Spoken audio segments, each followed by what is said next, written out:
3rd of October 1993, afternoon. A group of Black Hawk helicopters fly a team of Army Rangers into a busy market area in downtown Mogadishu. Their mission? To capture 2 lieutenants of the Somali warlord Mohammed Aidid. But the mission suddenly goes wrong. Very wrong. We've got 5 aircraft down, and these are flown by our best pilots.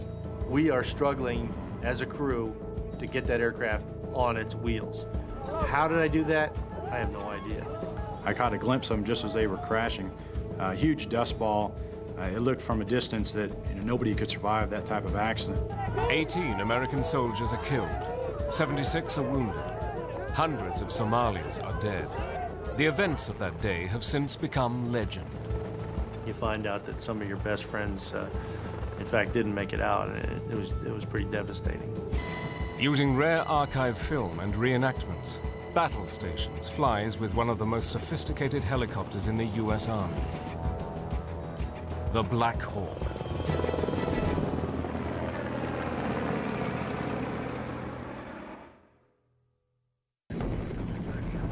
Vietnam. The combat helicopter comes of age. It was here that the world-famous American Huey changed the form of modern warfare. Thousands of Hueys provided a platform from which massive firepower could be unleashed. Vietnam was the first air-mobile war. At that time, the Huey was a remarkable helicopter, and the Army seized upon it in Vietnam to provide that air mobility role. But the Huey was designed basically as an aeromedical evacuation machine, and it just didn't have all the capabilities that the Army found was necessary in Vietnam. By 1972, plans for future conflicts turned away from the jungles of Southeast Asia and looked towards Cold War strategies for the plains of Europe.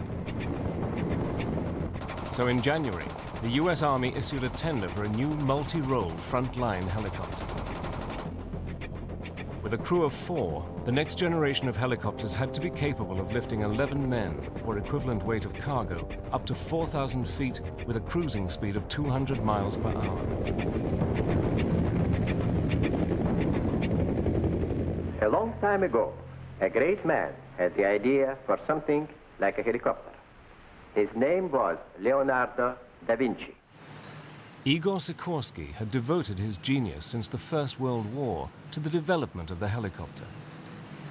In 1939, he had designed the world's first working helicopter and had since produced over 5,000 for military use. But in the 1960s, Sikorsky was devastated when his company lost the vital Huey contract to the Bell Company. Business was getting less and less. After the Korean War conflict subsided, our deliveries began to shrink dramatically, to the point when, in 1977, we did not deliver a single helicopter to the U.S. government. We could not miss out on Army business because the Army represented the greatest, biggest users for helicopters. In August 1972, the Boeing, Vertol, and Sikorsky companies were selected to produce prototypes for the new Army helicopter. It was a matter of life and death for Sikorsky from a business point of view. We simply had to be one of the winners. So what the company did is set up 2 design teams. I was fortunate to head one, and another wonderful designer headed the other.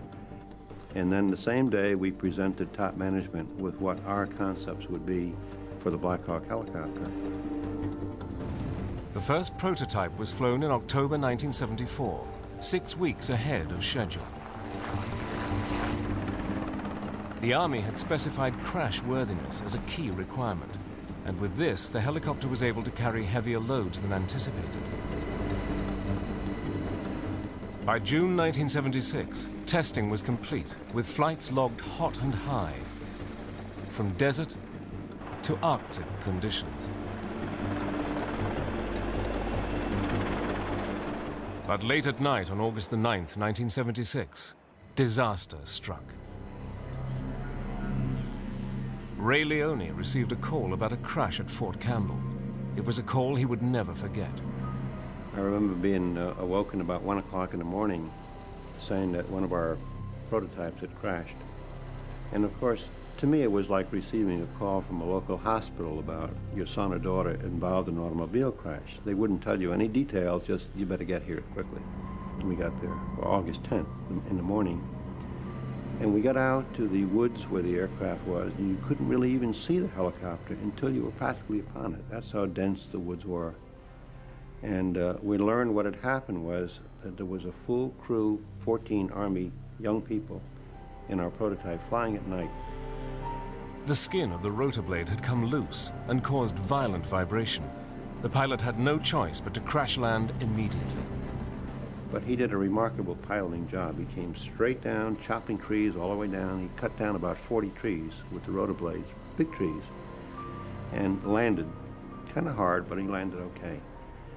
Turned out the only injury was when one of the occupants, the squad leader, jumped out of the helicopter. He ran smack in with a stump of a tree that the rotor had cut down, and he got a little bruise.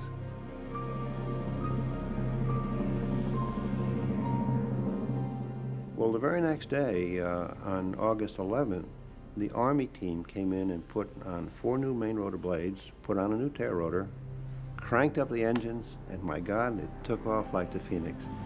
And you couldn't imagine the relief that we had knowing there were minimal injuries to the Army crew and the aircraft was still flyable. The near disaster was a stroke of luck for the Sikorsky design team. Sikorsky was now able to offer conclusive proof of the new helicopter's ability to survive a crash. Finally, in December 1976, Sikorsky was declared the winner and awarded the much-needed helicopter contract. The American military now had the world's most advanced twin-turbined battlefield helicopter.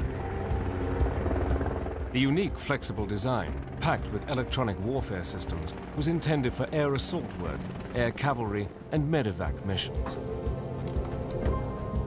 It would go down in history as the Black Hawk and become renowned for its role in special operations as the Night Stalker. 1978, the Black Hawk frontline helicopter flies in service for the first time. But this cutting-edge technology is still untested in the field of battle. The high-speed Black Hawk has an exhilarating low-level flying capability. The first time you get into an aircraft like that, it's a feeling of, I've just grabbed hold of a rocket ship. I mean, really, because it's such a difference in the complex cockpit and the capabilities of the aircraft. It's far beyond anything you've experienced before. It's fun to fly. It'll do anything. It'll give you every bit of the performance that it's supposed to and just a little bit more. It's big, it's roomy, it's versatile, and it's got a great sound. The power from the rotor system, the massiveness of the airframe, and just power and strength. It was much more powerful than a U.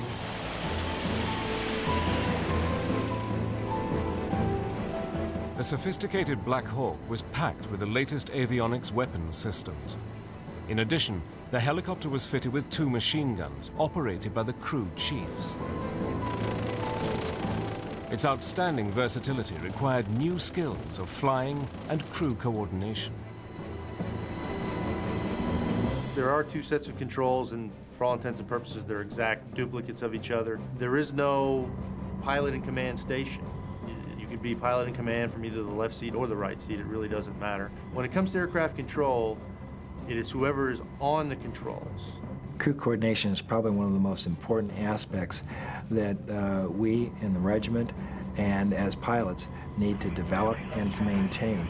You have to have a lot of trust and confidence and respect for each position. No one position on the aircraft is more important than the other. When I say left or come right or come up 50 feet or come down 5 feet, they really have to do that.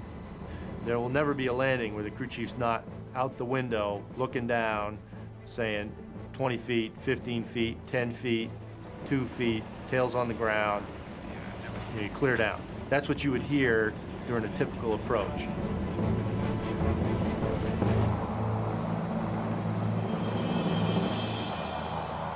By 1981, the Army had found a perfect match for the advanced capabilities of the Black Hawk, the Special Forces. The 160th Special Operations Aviation Regiment became the Night Stalkers, capable of striking undetected by undertaking covert missions anywhere in the world. Specialist crews were trained in night vision navigation and advanced flying techniques, using night vision goggles and forward-looking infrared. We're basically the pioneer behind the night vision systems back in the late 70s and early 80s. Very stressful. It's tenfold trying to navigate, land, shoot, all those things compounded at night. You've got shades of green, and those shades of green are telling you different things about the terrain, the ground, the water, your speed, your height, closure rates, angles, and you have to fly quite a few hours to be able to read your screens or your NVGs, night vision goggles, and get actual feel for how they work and what you are looking at and how that actually relates to what it is in the ground in the daytime. You're using a combination of what you can see through the night vision goggles and then underneath the night vision goggles to whatever's around you in the cockpit, because you need both pieces of the puzzle, if you will, to be able to control the aircraft.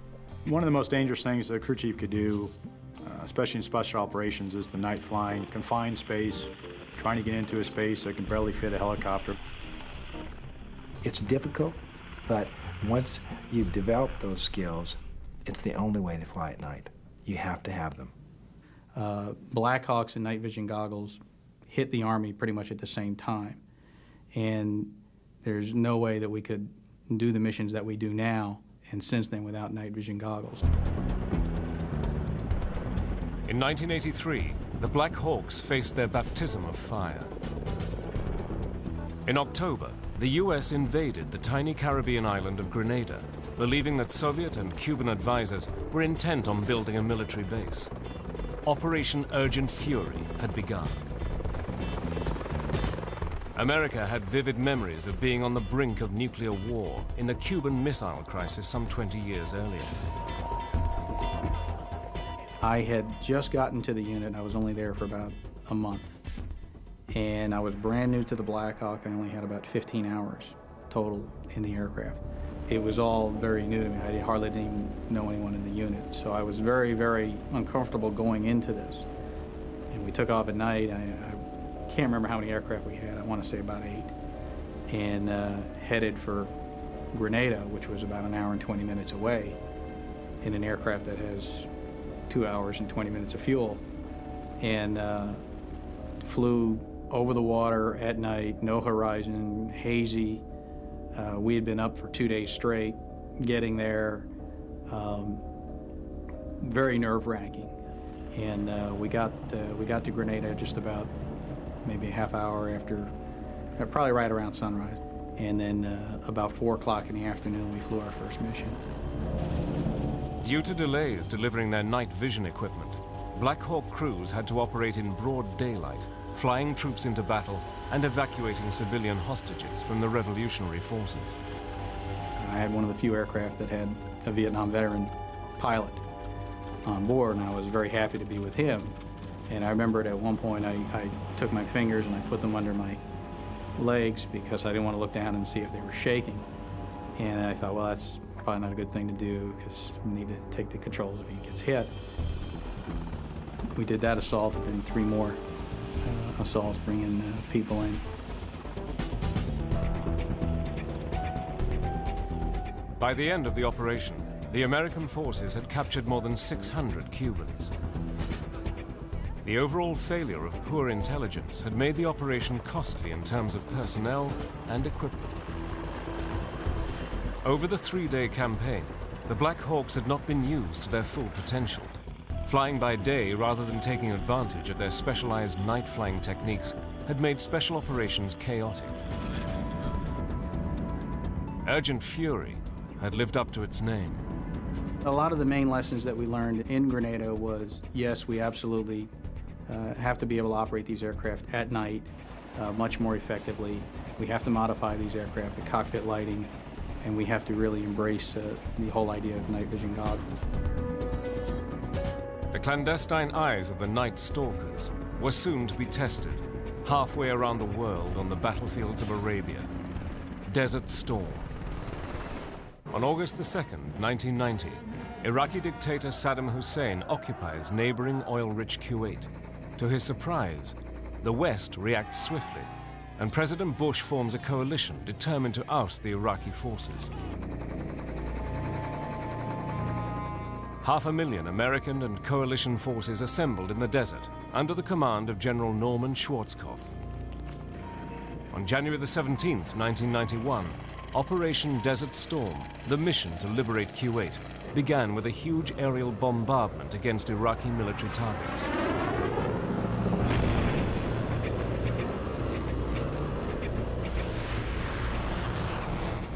Navy Seahawks and Black Hawks were on the scene to rescue any pilots shot down during the bombing campaign. Most people think about the desert as being a place that's very hot, and it was in the summer, but in the winter at night it got very cold. In fact, there was one particular mission where we flew through a sandstorm, then flew through a snowstorm, and then when we returned to the airfield where our forward support base was, it was fogged in to the point where it was about a quarter-mile visibility. The Black Hawk liked the desert. The desert is a hard environment to learn. First off, it's unforgiving. Our mission profiles kept us relatively close to the ground, and you will plow into a sand dune that you swear you were 50 foot or 100 foot above, but somehow it jumped out and it bit you. The time it took to learn how to fly over the desert varied from a few hours to sometimes months. When the Iraqis began to fire missiles against coalition military sites and Israel, several Black Hawks were sent on hunt and destroy missions to track down the missiles and their mobile launchers. One remarkable mission took place in late February 1991, when Jim Chrysofuli's regiment of Night Stalkers had infiltrated a team of special forces deep into Iraq. But things went awry, and one of the teams that our regiment had put in had gotten compromised. A young Iraqi girl had discovered one of the teams, and they had come under fire. Now they needed to be extracted. Every second counted. We're talking about 3 men surrounded by 200 miles either way of an unfriendly country and bad guys. We ran to the aircraft and we had them spun up. And as we moved the airplane over to make room for our formation launch, we looked over and the second aircraft was on fire. That's not good. We were obviously concerned. We knew that they were going to scrap the mission because a daylight mission, single ship, 200 miles into Iraq was zero survivability, or certainly very, very low. Randy and I were clamoring. We said, we'll just go without them. We'll just go without the authorization. We waited. They said go, and we went. And that airplane took off like out of bat out of hell. When we crossed the border, we didn't hear a round fire. You don't hear it with 145 decibels anyway. So we dropped it down to 20 feet, and then 15 feet, and then we moved it down to 10 feet. The F-16, providing air support, relayed an urgent message. The special forces were under heavy fire and running out of ammunition. If Chrysofuli wasn't there in 10 minutes, there'd be no point showing up. That's bad. You look at the map and there's got to be a shorter way. And like everything else, the shortest distance between 2 points is a straight line. And that's what we did. We crossed over at least a brigade-sized Iraqi unit. And all we saw was flashes and pieces of equipment and heads turning up. We crossed them at 15 and 20 feet. People, by the time they turned around to see what was going on, we were gone. Crossed over one dune, and you could smell the dust and the heat in the air, and the engines were running hot, and everybody was focused and calling out perceived bad guys, turn left, turn right. And at about 10 feet, I saw a small dune. We cruised directly over the dune, and literally out of the blue, there was a donkey directly in front of me, and he seemed huge. And I bumped the collective back up and I went straight over his head. Now a donkey, even the tallest donkey, is probably only 5, maybe 6 feet, and we dang near slammed directly into him. So we were pretty low.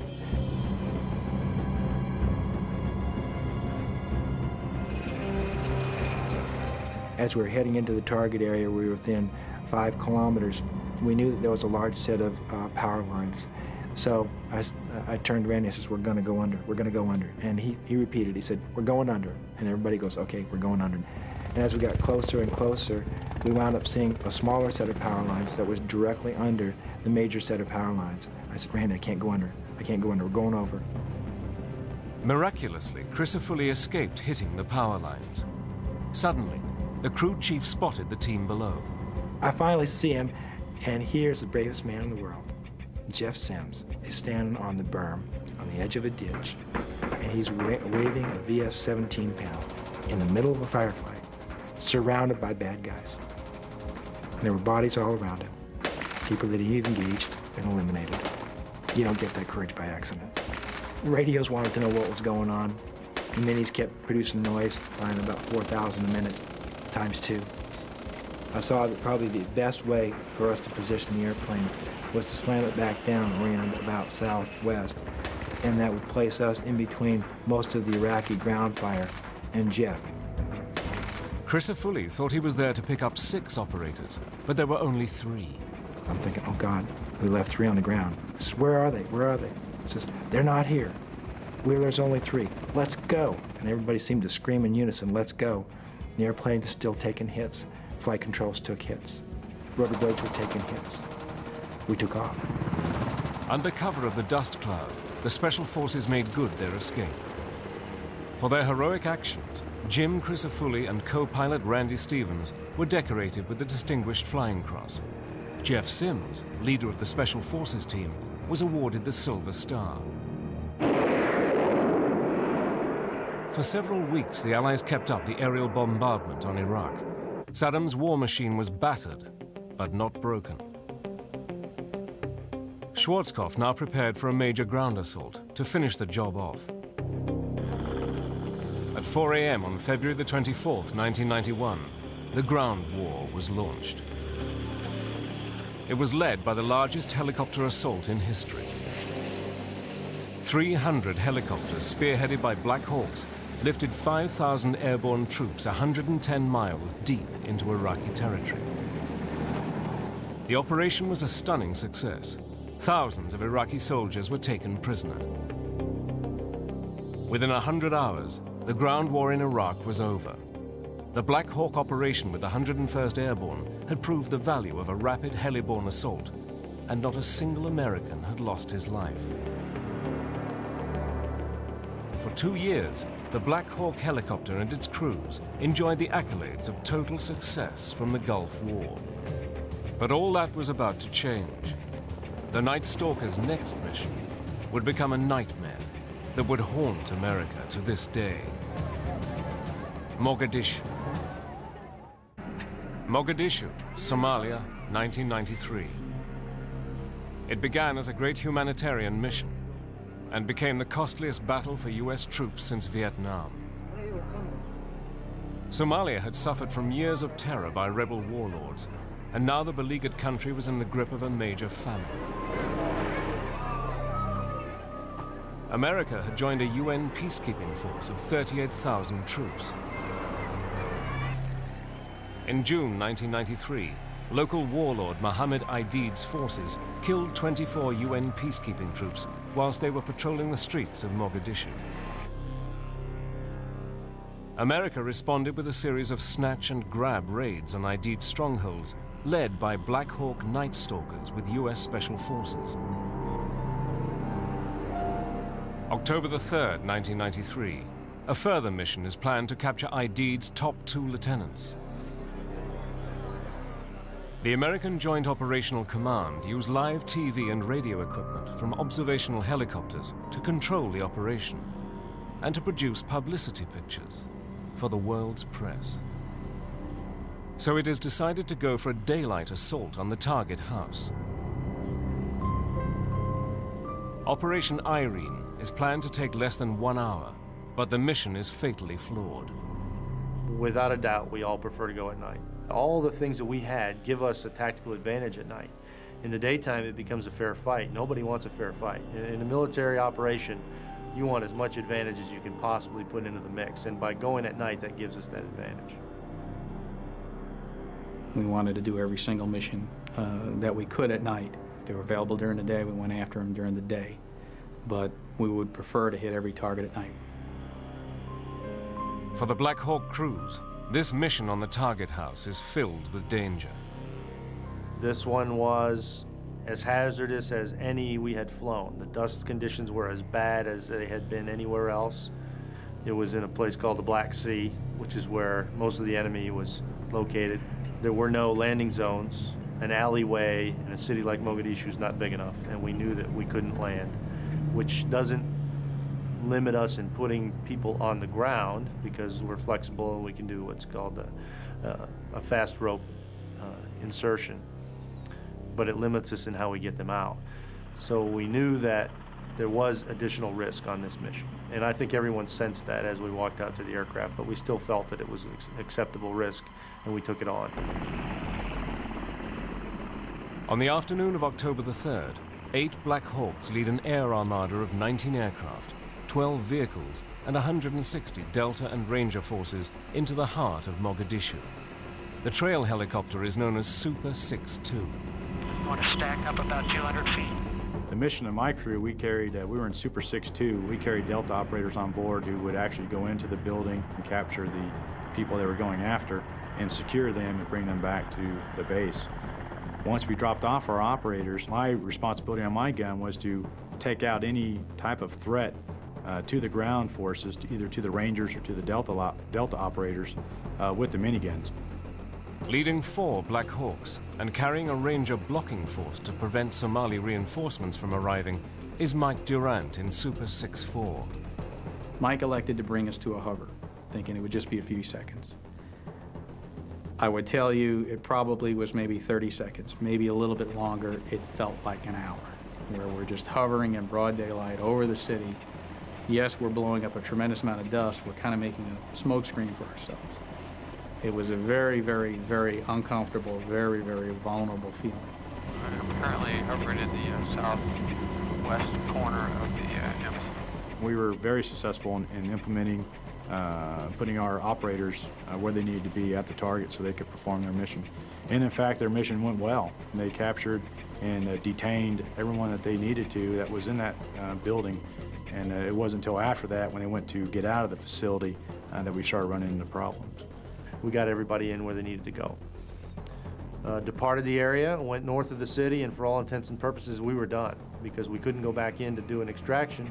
We knew we were just a contingency force at that point, when the worst of all contingencies happened.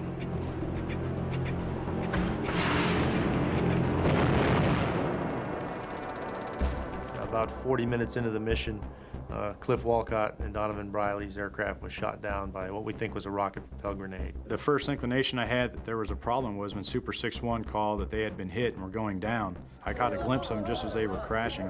A huge dust ball. It looked from a distance that nobody could survive that type of accident. We got a Black Hawk coming down. We got a Black Hawk crashing the scene at 6-1, 6-2. When I heard that we have a Black Hawk down, and they would start saying he's crashed, I just remembered tensing up in the aircraft thinking, well, where there's one RPG, there's going to be another one on the way. And I really thought, the jig is up now. They're going to get us. And I just remember thinking, God, I wish these guys would hurry up and get out this door. Super 6-1 is shot down by small arms fire from the Somalis, killing both pilots.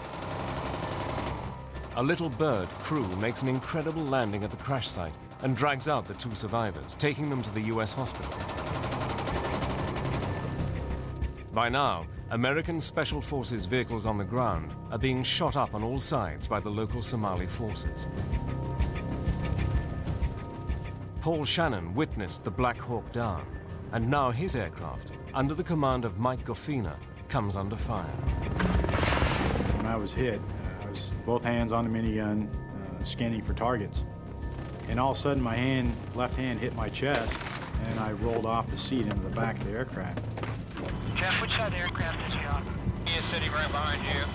Gary Gordon went to his little backpack he had and whipped out an IV, and I'll never forget it. I told him I was okay, that I didn't need an IV. It was just a, hopefully a minor wound. It wasn't bleeding real bad. I wanted to make sure that he had ample time to do what he needed to do, shoot out the back and not worry about me.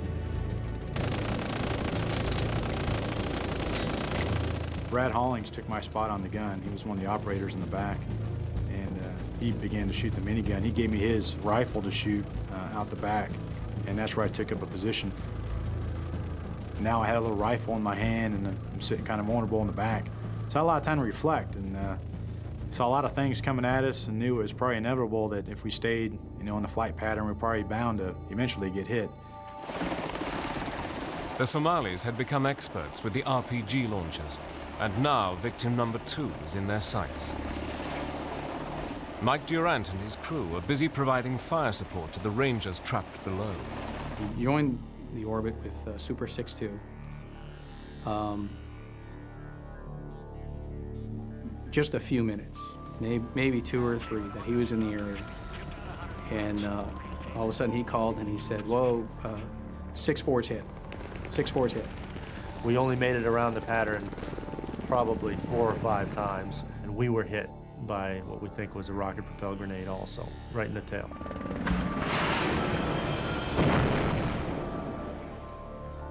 I can't remember exactly. There were a couple of exchanges back and forth. He said, I'm heading for the airfield. I thought in my head that this is a flyable machine. Everything looks okay inside. It's made to take this kind of punishment. If I land here, I'll have to crash it intentionally because there are no landing zones. So I'm going to have to just crash it in an alleyway for the sake of getting it on the ground. We were flying for about 5 seconds when the tail completely disintegrated and about 3 feet of the vertical fin went along with it. All of a sudden, then he called, and 6-4 is going down. Mike is not an easily rattled person. The tone of his voice, I felt like I'd been electrocuted on hearing that. And I thought, he's in bad shape. He's either got flight controls that are not responding now, or he's in free fall. The only thing I could see was brown earth and blue sky. Everything else was a complete blur. Once I brought that nose up, because we were pitching forward, we ended up in a flat spin at 70 feet. The only thing going through my mind at that point is stay upright. Get the aircraft on the wheels. It's designed to absorb impact, but only on the wheels. If you land on its side or if you land upside down, all those safety features are totally worthless. So we are struggling as a crew to get that aircraft on its wheels. How did I do that? I have no idea. Sunday, October the 3rd, 1993. Special Forces helicopters relay shocking live pictures from the war-torn streets of Mogadishu. America's worst nightmare is unfolding. 160 Delta and Ranger forces are fighting for their lives, pinned down by hundreds of armed Somalis in the heart of the city. Black Hawk Super 6-1 had been shot down. Super 6-4 had taken a hit, and along with his co-pilot Ray Frank, pilot Mike Durant was struggling to control the aircraft. As soon as the tail came off, I made a radio call stating that we had lost the tail rotor and we were going in hard. Then I remember looking over at Ray, saying something about we better pull the engines off. He knew exactly what to do. He was already doing it. But the truth of the matter is the centrifugal force was so severe that he could not keep his arms up to shut those engines off. It actually drove his arms down. So we ended up with one engine at about half power and one at about idle power. He called again. He said 6-4 is going in hard. And just before he hit it, he just screamed Ray's name. I really thought they were all dead. 6-4, you okay? Going in hard. Going down. 6-4. I don't remember actually hitting the ground, But we hit very hard, hard enough that even with all the safety features on the Black Hawk and as rugged as it is, my femur or my thigh bone still snapped in two on the seat when we hit the ground. Amidst the wreckage, Mike Durant and Ray Franks lie unconscious. Crew chiefs Tommy Field and Bill Cleveland are also severely injured. They will not last long without help. Nobody was there to help them. They were basically on their own. Fortunately, the bad guys weren't there yet. There was very few around that area. Mike Gaffina in Super 6-2 flies over the site to drop in 2 Delta Force snipers. Our backseaters, Randy Shukart and Gary Gordon, the 2 Medal of Honor winners, requested permission to go in. We initially tried to infill Randy and Gary as close as we could to Super 6-4 to Mike and Ray's aircraft. But due to the heavy debris that was littered on the ground there, it flew up in the rotor system, and we picked a little more suitable spot, but it was still cluttered with debris. And they held about a 4 to 5 foot hover. And I tapped Randy and Gary on the shoulder, and Gary gave me a thumbs up and a little smile, and he jumped out. We collectively defended the crash site for about 20 or 30 minutes before everyone else was killed and we were overrun. At Mike Durant's crash site, both Randy Shugart and Gary Gordon are killed in a ferocious firefight with Somali soldiers. To the best of my knowledge, what happened to Gary and Randy is they were just overwhelmed with just an abundant force that just overtook them. They took out as many as they could and were down on ammo. Some of the crew members had already been killed. Mike Durant was on one side of the aircraft with one of the operators. The other operator was on the other side of the aircraft, and he was hit. They heard he was hit, and they redistributed ammunition and amongst the people that were alive, and they were just overtaken, and everybody was killed except for Mike Durant. Paul Shannon, now sat in the back of Super 6-2, his hand shattered by Somali gunfire, is to have a remarkable escape. The RPG-7 came in on the right side of the aircraft, impacted right underneath the crew chief window.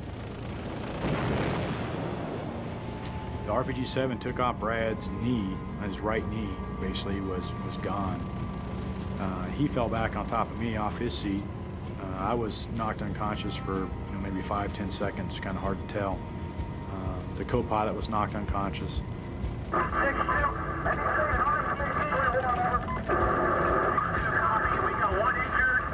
So basically everything relied on Mike Gaffina's skills as a pilot.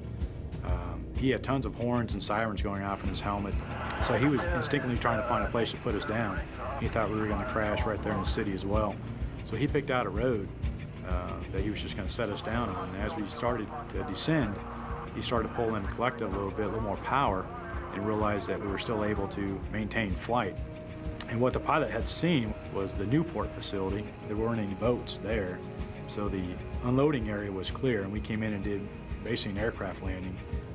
They had triple height sealant containers, and we were sliding right for a wall of those, and fortunately we stopped in the nick of time before we ran into those. Meanwhile, the remaining Black Hawks can only watch as Mike Durant, the sole member of the crew to survive the crash, fights for his life. At this point,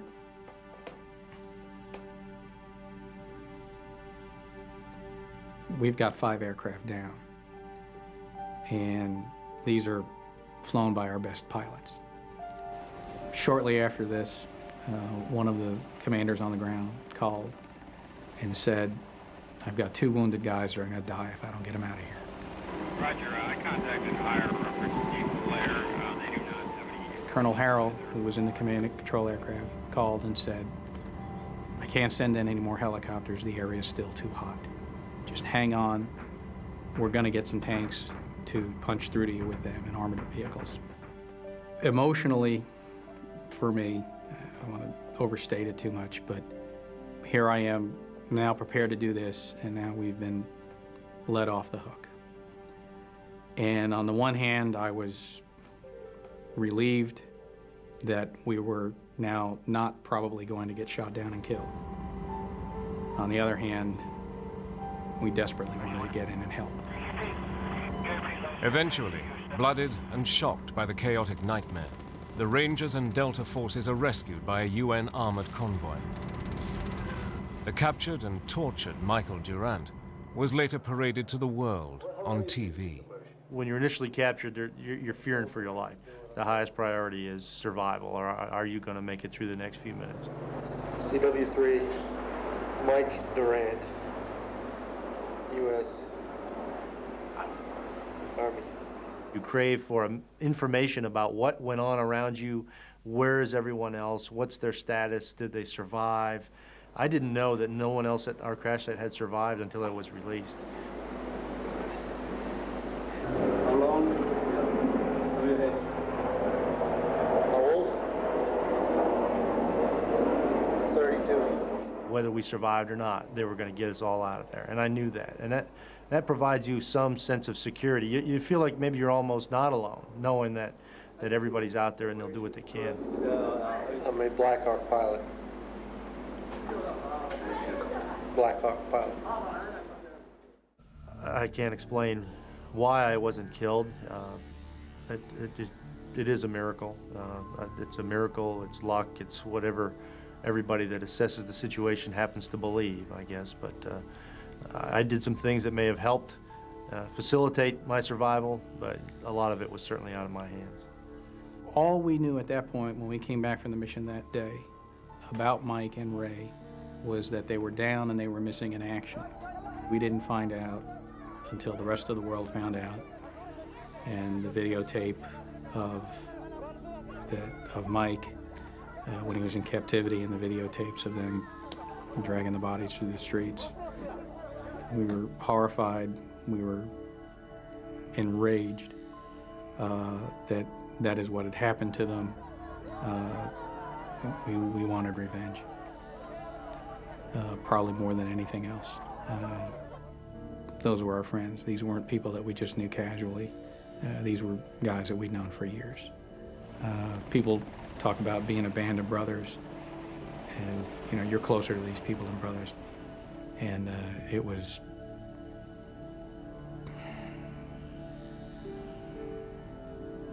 maddening.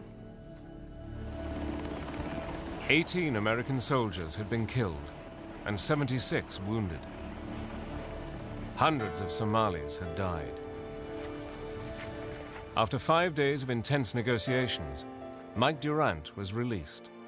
There's the joy in being released, and then you find out that some of your best friends, in fact, didn't make it out, and it was pretty devastating. It took a long time to get over that. Bitter lessons had to be learned. The Night Stalkers had been used in daytime missions, not by night as intended. But Mogadishu is also remembered for the incredible bravery of the task force soldiers and the exceptional flying skills of the Black Hawk aircrews.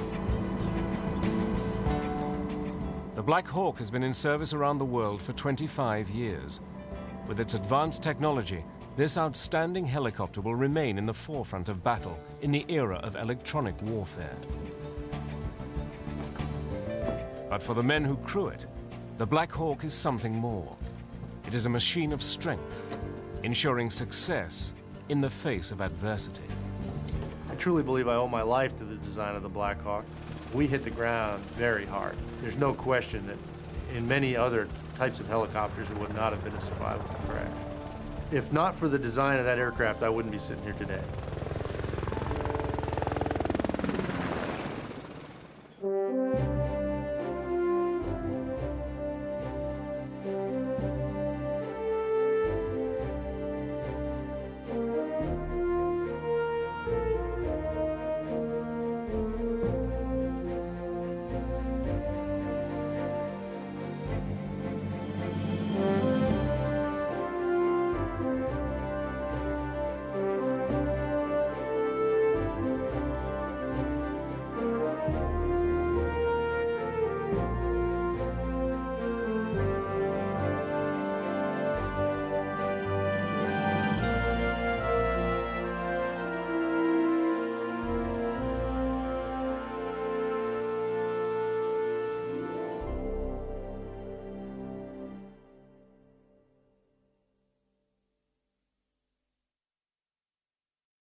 Well, I know exactly when. I was about 13 years old, I believe, and a friend of my father's was a warrant officer in the Army. Actually, he was in the National Guard at the time, but he had been in the Army. And he worked for a company that flew helicopters for hire. They would do whatever, if anybody needed a helicopter for whatever purpose, they would provide the helicopter and the crew and go out there and do work. And then he had to move an aircraft one day, and he invited me and my father to go along with him. And we flew, I'm from New Hampshire, and we flew over some of the mountainous parts of New Hampshire on a beautiful day. And I remember it was a three-seater, and I was sitting in the front seat, and right next to Joe, who was flying. And I just remember thinking, this has got to be the greatest job in the world. And it turned out to be. I never lost sight of that goal for the rest of my life. I realized that somehow I wanted to be able to fly, and if I had flown a jet for the first flight, I would have thought that was the way to make a living, but it happened to be a helicopter, and I really enjoyed it, and I enjoyed that flight, and enjoyed having a career doing that. I found out in August of 1992 that we were going to deploy to Somalia. Very little time to prepare. I was at work. We pulled into a briefing where we were told we were going to go, and we were going to go in a matter of hours. So I ran home to grab a few things that I needed, and then headed back out to the airfield, and we went forward. There were high-risk elements on this particular mission. It was daytime. We didn't like that. It was in a place called the Black Sea, which is where most of the enemy was located. We didn't like that either. There were no landing zones, although a Black Hawk can fit into a lot of places. An alleyway in a city like Mogadishu is not big enough, and we knew that we couldn't land, which doesn't limit us in putting people on the ground, because we're flexible and we can do what's called a fast rope insertion, but it limits us in how we get them out. You're limited then to either ground vehicles or rooftop extractions. So we knew that there was additional risk on this mission, and I think everyone sensed that as we walked out to the aircraft, but we still felt that it was an acceptable risk, and we took it on. None of these flights were very long. We were based right there in the city, essentially, so we were on the target within 10 minutes, probably. There was more resistance on this one right away. This one was as hazardous as any we had flown. The dust conditions were as bad as they had been anywhere else. In fact, we had one of the aircraft do a go-around because it couldn't find the landing site on the first attempt. And that's just a standard contingency that we practice and we brief. If you can't get into where you're trying to go, it's just like in a commercial plane. They're going to go around and give it another try. The direction that you turn, what you do, if you have to make a go-around, is all pre-briefed and pre-planned, so everybody knows what's happening. There's no confusion on anyone's part. But it was a riskier venture, I think, than any one we had gone on before because of all those factors. I was flying again in this particular case. Ray and I had been alternating who was on the controls from mission to mission. This happened to be my day to fly, and I was flying, and he was doing all the co-pilot duties. And I remember going in there, having a very hard time finding the target again because it was so dusty, but getting to the right intersection and being essentially blind except for being able to see the top of a telephone pole right down by my right foot. If I hadn't had that telephone pole reference, I probably would have had a difficult time maintaining my position over the fast rope insertion point. But I had it, and again, with the help of the guys in the back, giving me last terminal guidance, as you might describe it, to move directly over the intersection, we got everybody in where they needed to go. Departed the area, went north of the city, and for all intents and purposes, we were done because we couldn't go back in to do an extraction. We knew we were just a contingency force at that point. When the worst of all contingencies happened, about 40 minutes into the mission, Cliff Walcott and Donovan Briley's aircraft was shot down by what we think was a rocket-propelled grenade, and they crashed in the city. I'm an eternal optimist, and knowing the level of training those guys had and what kind of pilots they were, it never occurred to me that they would not do anything but successfully land that aircraft on the ground, and we'd see them later on during the debrief. In fact, I didn't know that they had died in the crash until I was released. Again, not a good situation, but well within things that we had planned. We had a search and rescue aircraft on call to react to this. They did react. We extracted some of the people on the ground with another aircraft. Seemed like the situation was brought into control when our aircraft got called in to take their place. We were called into the target area to provide fire support, aerial fire, basically, for the troops on the ground while they conducted their mission. Well, the shooting had gotten pretty intense at this point. And when we flew in there, the other challenge for us was we didn't know where any of the friendlies were. And you know, the cardinal rule is if you don't know where your friendly forces are, you don't shoot. And we armed the guns, but we had a discussion among the crew on the way in. It's about a 3-minute flight. And I remember telling Tommy and Bill, look, you know, things are chaos down there. We're not going to shoot around until we figure out where everybody is. And unfortunately, when you've got small elements moving doorway to doorway in locations that have not been planned, because now they're moving to the aircraft, it's very difficult to sort all that out.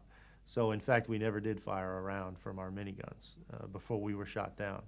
We only made it around the pattern probably 4 or 5 times, the pattern being an orbit around the target area. And we were hit by what we think was a rocket-propelled grenade also, right in the tail. We're going through, and this all happens in a matter of milliseconds. You know, it's a very compressed sequence, but when you play it back in your mind, it's drawn out to what feels like minutes is really seconds or even milliseconds. But it felt like hitting a speed bump in a parking lot. If you're driving your car about 20 miles an hour through a parking lot and you hit a sizable speed bump, that's exactly what that RPG felt like when it hit the aircraft. And I rolled it out, looked around in the cockpit, everything looked fine, and a radio call came over the radio from the what we call the Air Mission Commander, who's in charge of the whole air operation, saying, you've been hit, you better put it on the ground. Well, as you know, as a pilot in command of the aircraft, the control of that aircraft is your discretion. And I thought in my head that this is a flyable machine. Everything looks okay inside. It's made to take this kind of punishment. If I land here, I'll have to crash it intentionally because there are no landing zones. So I'm going to have to just crash it in an alleyway just for the sake of getting it on the ground. And to compound that, there's a firefight going on down here. So I was faced with a decision to try to fly an aircraft that I thought was flyable a relatively short distance, less than 2 miles to get to the airfield, or crash in the middle of this firefight intentionally, and it was pretty clear what the right decision was. The piece of information that I did not have was the fact that that RPG had hit the tail gearbox and blown the actual gearbox housing apart. And we had no fluid left in that tail gearbox, and we had bent the drive shaft. That tail drive shaft is turning at a pretty high rate of speed. And anytime you got a drive shaft that's delicately balanced that now is bent or damaged, it's only a matter of time before it totally disintegrates, and that's what happened. We were flying for about 5 seconds when the tail completely disintegrated and about 3 feet of the vertical fin went along with it. So in addition to now having a single rotor helicopter with no tail rotor, we have a center of gravity problem because that's a lot of weight way back in the back, far away from the center of gravity of the aircraft. If you've ever flown on a small airplane where the pilots ask you to move to the middle, that's the center of gravity. In order to maintain within the regions of control of the aircraft, you have to stay within a certain distance of what's called the center of gravity. But when you lose large components like the tail rotor that far from the center of gravity, it causes, in this case, the nose of the aircraft now to pitch down. The nose pitched down. Well, the automatic reaction to a nose pitching down is to pull back and bring the nose back up. Unfortunately, what that does in a helicopter, and really in any aircraft, is it reduces speed.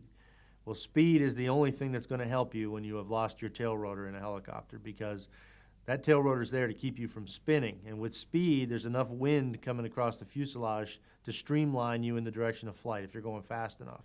Well, as soon as you slow down below a certain threshold, it's completely out of control. You can't stop it. You're spinning so rapidly that in my particular case, the only thing I could see was brown earth and blue sky. Everything else was a complete blur. The only thing going through my mind at that point is stay upright. Get the aircraft on the wheels. It's designed to absorb impact, but only on the wheels. If you land on its side or if you land upside down, all those safety features are totally worthless. So we are struggling as a crew to get that aircraft on its wheels. How did I do that? I have no idea. At that point, it's all automatic. If you talk to somebody that's been in a car accident, they'll tell you the same thing. They weren't thinking about brake, ease off the brake, steer. It's all automatic. It's whatever you've learned to do through your experience as a operator of an automobile. It's the same thing in a crash. You're not thinking a lot. You're responding automatically to the things you know will help you in this case. Ray and I did communicate during the crash sequence, very briefly. As soon as the tail came off, I made a radio call stating that we had lost the tail rotor and we were going in hard. Then I remember looking over at Ray saying something about we better pull the engines off because that is the only way to stop the spin, is to shut the torque off, which is being created by the engines. And he was already doing so. He was, as I said, a very experienced aviator. He had experienced something similar to this before in an accident at Fort Chaffee. He knew exactly what to do. He was already doing it. But the truth of the matter is the centrifugal force was so severe that he could not keep his arms up to shut those engines off. It actually drove his arms down. So we ended up with one engine at about half power and one at about idle power. We did. I never saw it coming. As I said, all I could see was brown and blue divided by the horizon line. I never saw the ground coming. So whether or not I pulled what we call pulled pitch to absorb the impact or not, I can't tell you, to be honest. I don't remember actually hitting the ground. But we hit very hard, hard enough that even with all the safety features on the Black Hawk and as rugged as it is, the seat stroke, the landing gear, everything else, my femur or my thigh bone still snapped in two on the seat when we hit the ground. Well, first of all, when you're initially captured, you're fearing for your life. I mean, that's we deal with everything in life as whatever has the highest priority is what you happen to be processing at the time. And when you're captured, the highest priority is survival, or are you going to make it through the next few minutes? Over time, that gradually dissipates and things start to stabilize and you realize that death may not be imminent. And now it becomes a psychological battle in how long am I going to be here? Am I going to survive long term? What happened to everyone else? That's the thing that's really difficult, is that you have no information. If there's one thing you crave in isolation like that, and I wasn't in solitary confinement or anything like that, but when you're by yourself, you might as well be because you have no one to communicate with, is you crave for communication. You crave for sending a message, or you crave for information about what went on around you, where is everyone else, what's their status, did they survive? I didn't know that no one else at our crash site had survived until I was released. And that's... So you didn't know that until you were released? I suspected it. I mean, the Somalis had told me that no one else had survived, but you can't trust them. They're the enemy, so you have to listen to it, and there's always an element of doubt until you've got some kind of proof where that really is what happened, because you never know what their agenda might be and what they're telling you. I mean, I suspected so because of the chaos at the crash site. I figured that they probably had not survived. I knew Bill and Tommy were injured. I wasn't sure about Ray. If anybody had a good chance of surviving, it was Ray. He had injuries that were similar to mine, but as it turned out, he didn't survive the firefight. Well, it is certainly a psychological battle. Even with the injuries I had, it's more a psychological battle than a physical battle. And what I tell people is, although I'd never thought I would be held for any extremely long period of time, day 5 is day 5, whether you're going to be there for 6 months or 5 years. You don't know, and that's what makes it difficult.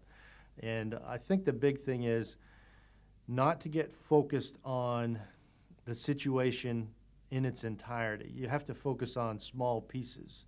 It's like any other major event in your life. It can easily overwhelm you. However, if you break it into its components, you can bite these pieces off one at a time. So I think the main thing you got to realize is I just have to make it through today. I mean, that's lesson number 1. Don't think about I can't survive 6 months here. I can't survive 3 months here. You have to think about I can make it to tomorrow. And when tomorrow comes, I'll figure that out when it gets here. I mean, that would be the number one thing I would have to say in an overall strategy to survive something like this. The other thing is you have to have faith in your comrades. You have to have faith that you know if there's anything that can be done to get you out, they're going to do it. And I knew that. There was absolutely no question in my mind. They could not have dragged those guys out of Somalia without getting all of us. You know, whether we survived or not, they were going to get us all out of there. And I knew that. And that provides you some sense of security. You feel like maybe you're almost not alone, knowing that everybody's out there and they'll do what they can.